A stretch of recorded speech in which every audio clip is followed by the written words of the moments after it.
If you've been staring at your laser, making things you think will sell, and it's still not turning into real money, this video might save you a few months and a few meltdowns. I'm going to share 3 products I regret making in our laser business, things that either ate our time, destroyed our margins, or attracted the wrong customers, and what I wish I'd done instead. If you recognize yourself in any of these, good. You'll at least get to skip the part where you suffer through them like I did. Let's jump in. The first thing I regret is what I call the I'll make anything for anyone sign. You probably know this one.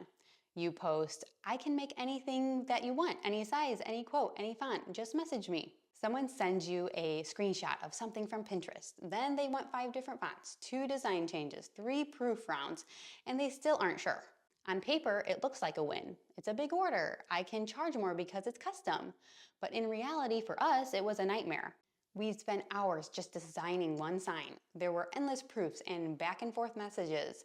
By the time we actually cut, sanded, stained, assembled, and shipped it out, the big custom order, margins were awful. It also attracted a certain type of buyer. The ones who want to change their mind constantly. The ones who see you as, can you make this Pinterest thing cheaper person? Not the ones who respect your style or time. What I wish we had done instead was create a few set designs we loved. Keep the custom options simple. Name, date, maybe a color choice, and aim them at a specific group of people, like teachers, new home buyers, pet parents, or Christian parents, instead of anyone for anything. So if you're currently offering any sign, any quote, any style, my recommendation is pick your favorite 2 to 3 layouts, decide who they're for, let people personalize just a couple of fields, and kill the anything you want language. You get to keep the heart of custom signs, but you eliminate 80% of the chaos. The second thing I regret leaning on too heavily is using tiny, low-ticket items as our main offer. For us, it was things like little $5 keychains, $8 ornaments with 10 different tiny options, $3 tags, and add-ons that we treated like real products. They felt smart at first. They are cheap, people will impulse buy them, I can get a lot of sales this way. But here's what actually happened. Our shop got cluttered with tons of tiny items. Not as many people were actually buying. We burned a ton of time designing, cutting, sanding, painting, and organizing, and didn't profit that much in the end. We also figured out it takes about the same amount of time and energy to sell a $5 item as it does a $50 item. The customers who came for just a little $3 tag rarely turn into higher ticket buyers. I'm not saying never make small items, but if your craft fair table or Etsy shop is mostly $5 to $10 products with tons of color and phrase options, and you're wondering why you're exhausted and broke, here's what I'd do differently. Treat small items as add-ons or cart builders, not your main thing. Design them so they pair with a higher ticket product, like keychains that match a bigger sign, ornaments that match a family name sign, pet tags that match a leash holder. Make sure you have at least 1 or 2 products in the $45 to $60 range that are clearly the star of the show. So regret number 2 for me was relying on tiny items as the core of our business instead of using them to support our hero products. The third category I regret is what I call trend-chasing, soul-sucking products. These are the things we made because they were all over TikTok. 10 people in a Facebook group said they sold like crazy, or we saw them on a bestsellers list and thought, I guess I have to do that too.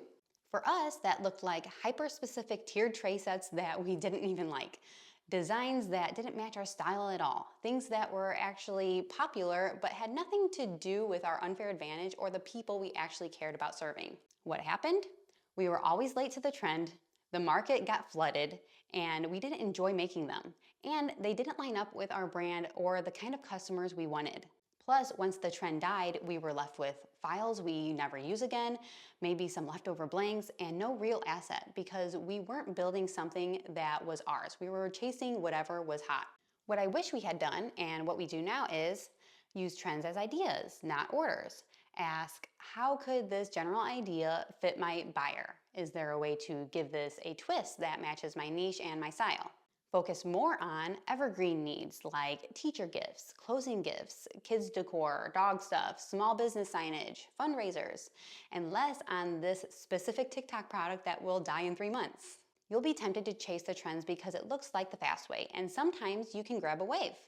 But if most of your energy is going into things that don't fit your buyer, don't fit your style, and don't build anything long term, you're going to burn out fast.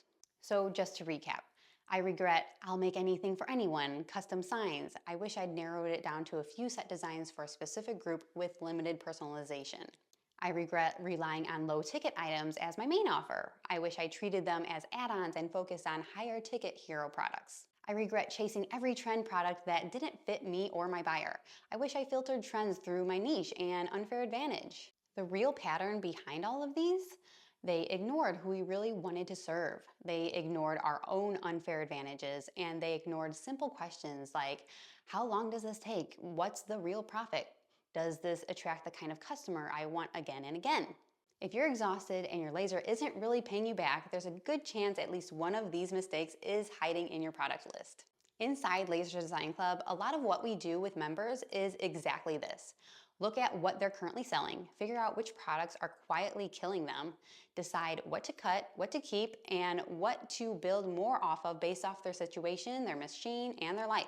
If you want help doing that with your own laser business, you can start a 7-day free trial of Laser Design Club. During your free trial, you'll be able to go through Module 1 of the Laser Profit Roadmap Workbook, where we help you figure out your unfair advantages and your buyer. See the kinds of products our members are actually selling successfully, ask questions in the community about your own product ideas, and get a feel for whether this kind of support is what you've been missing. There's a link in the description box below. Click it to start your 7-day free trial, poke around inside, and if you want, post your current product lineup. Whether you join us or not, I hope this at least gives you permission to drop the things that are draining you and lean more into the products that make sense for you and your buyer. Thanks for hanging out with me. If this was helpful, hit subscribe so you don't miss the next one, and I'll see you in the next video.